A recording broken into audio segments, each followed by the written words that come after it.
I thank His Excellency, Minister for Foreign Affairs of Greece. I now give the floor to His Excellency Radosław Sikorski, Minister of Foreign Affairs of Poland.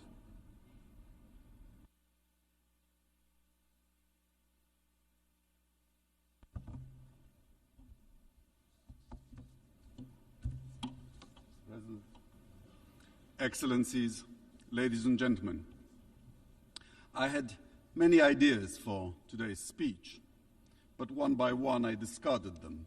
Because why? We live in turbulent times. After a short break from history that some of us enjoyed, it has again caught up with us all. In times like these, when the world seems out of joint, when the old seems to be dying, but the new cannot yet be born, what we need is a return to basics, to questions about what's right and what's wrong, what's true and what's false, what's actually happened and what's just a figment of propaganda.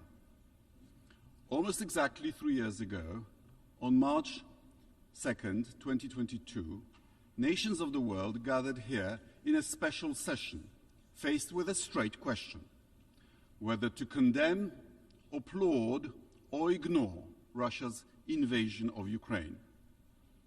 Their answer was clear. The measure condemning Vladimir Putin's actions was adopted by a vote of 141 in favor, with 35 abstentions, an unequivocal reaffirmation of our commitment to Ukraine's sovereignty, independence, unity and territorial integrity. Only 5 countries voted against, among them Russia, Belarus, North Korea, and representatives of the now deposed Syrian regime. Quite a company. According to Kremlin's propaganda, what started 3 years ago was a justified reaction to Western imperialism allegedly threatening Russia's security. In fact, we have seen a modern-day colonial war against Ukrainian people who want a better life and realize they can never achieve this goal by going back to their subjugation to Russia. That is what they are being punished for, an effort to free themselves from under the control of a former metropolis. Many countries represented here know the experience. Kremlin aggression is a manifestation of a failing empire's desperate struggle to restore its sphere of influence. We all knew it back then. Fast forward 3 years, and the same group is no longer so sure. What happened?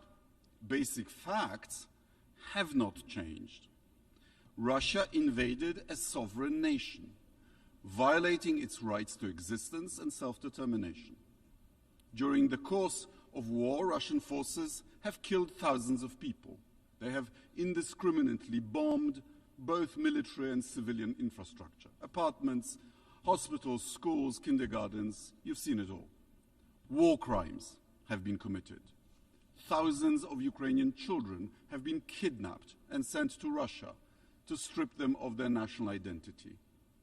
Vladimir Putin does not only want to destroy Ukraine's presence, he wants to steal its future too. We all knew it back then. We still actually know it. Opinions in this body began to shift not because facts have changed. They are changing because of self-interests. Some of our member states now seem to believe that ending the war at any cost and restoring business as usual with Russia will be beneficial. As a representative of the country neighboring both Russia and Ukraine, I can tell you it will not. By normalizing relations with Moscow, you would be entrusting your security and economic stability to an autocrat and a war criminal in an international environment much more unstable than it was a decade ago. Russian victory, may it never come, would not create a more just global order. It wouldn't benefit countries dissatisfied with where things stand now. It wouldn't even bring about a more just and prosperous Russia. Suffice to say, there are now more political prisoners in Russia than there were in the 1980s when the Soviet Union invaded Afghanistan. There are many more casualties as well. Repercussions of an appeasement would also not be limited to Russia's immediate neighborhood. Kremlin's green men, well known from Donbass, are already present in African, Latin American, and Asian countries operating under different names. Let Putin win in Ukraine, and their activities will only intensify. Moscow's disruptive actions in Africa echo its actions in Europe, undermining stability, supporting illiberal regimes, discrediting the West. Thousands of mercenaries from the so-called Wagner Group, now charmingly renamed Afrika Korps, are employed by local warlords and rewarded with access to precious metals and mineral mines, stripping Africa yet again of its wealth. If Ukraine is abandoned today, who will be next? Another country in Eastern Europe? Possibly, but possibly a country in the Middle East or an African state targeted to serve as a Russian military base, replacing Syria, where a regime propped by the Kremlin recently collapsed. Ladies and gentlemen, we've just heard another performance by the Russian ambassador consisting of lies, propaganda, and hypocrisy. He referred to Ukraine as a project. Ukraine is not a project. Ukraine is a country with a longer history than Russia. Ukraine is a member of this body for far longer than the Russian Federation. Ukraine has a history, language, and identity and aspirations all of its own, with borders confirmed several times in treaties by the Russian Federation. The mission of this body, from its foundation, has been to decolonize, not to recolonize. International community cannot appease aggression because violence reproduces by indifference. Basic facts that prompted our strong, unified reaction 3 years ago have remained unchanged. And when the facts don't change, we should stick to our guns. Poland, of course, supports peace, but peace that is stable and with justice for the victim of aggression. Thank you very much. I thank His Excellency, Minister of Foreign Affairs of Poland. I give the floor to Her Excellency Baiba Braze, Minister of Foreign Affairs of Latvia.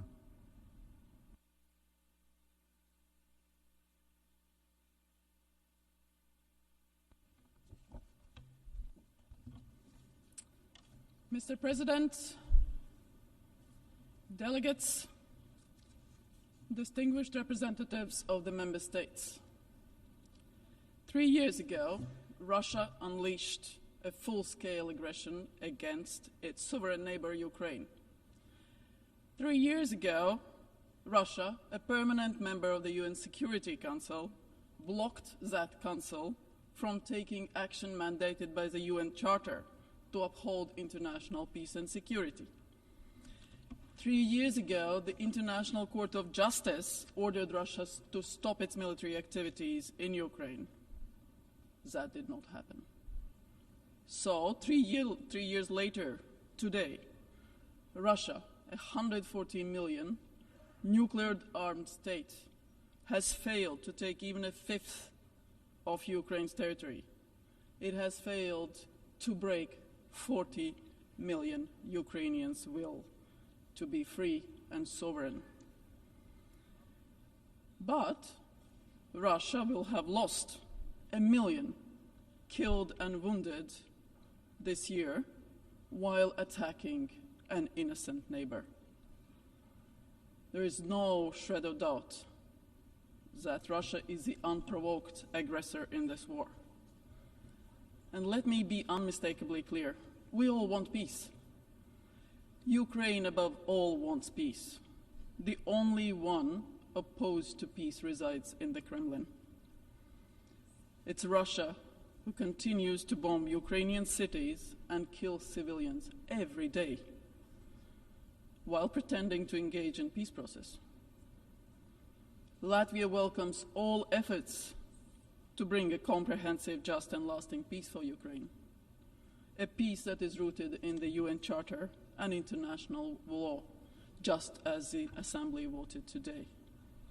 A peace that guarantees Ukraine's sovereignty, territorial integrity, and freedom to choose its own future, just as all our countries want.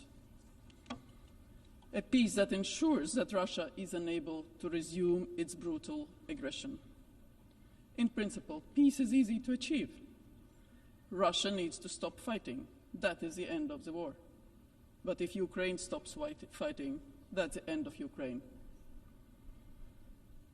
Ukraine has exercised its right to self-defense, clearly covered in Article 51 of the UN Charter. Therefore, countries providing support to Ukraine are not parties to the war. Mr. President, the Kremlin has a new favorite talking point about the root causes of the war and that they need to be addressed. Very well, let's talk about those root causes. Contrary to the Kremlin's twisted fantasies, this war is not about NATO or Ukraine's wish to join NATO, nor it's the reason for the war. Ukraine's NATO membership was not debated either in 2014, when Russia invaded for the first time, or in 2022, when a full-scale aggression started. So this war is not about Ukraine. It's not about fascism in Ukraine or protecting the rights of Russian speakers. No international human rights organization has recorded anything of that sort. And that's why we have international organizations. The Kremlin's blatant lies have been debunked every single day that Ukraine continues to stand strong and resilient as a democracy. So the root causes of the war are Russia's imperial, colonial ambitions. Russia seeks to restore its imperial sphere of influence and change the international order. Russia seeks to control the future, choices, and resources of sovereign countries and peoples, not just in Europe, but in Africa and other continents. Therefore, ladies and gentlemen, addressing the root causes of war requires stopping Russia's imperial conquest once and for all.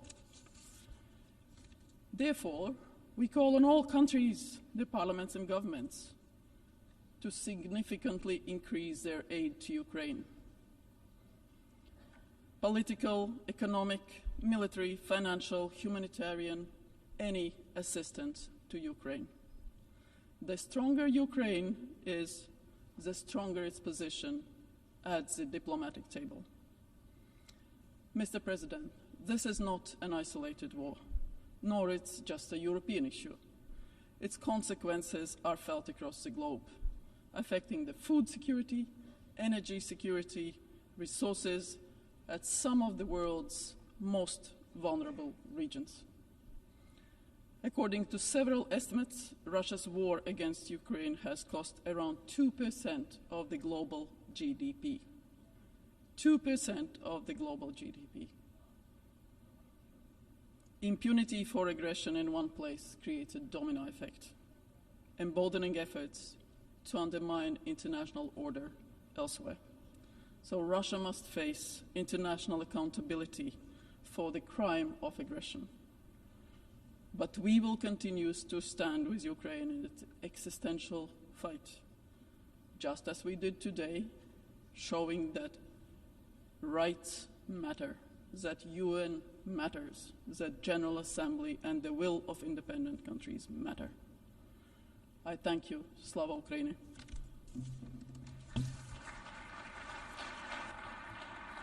I thank Her Excellency Minister for Foreign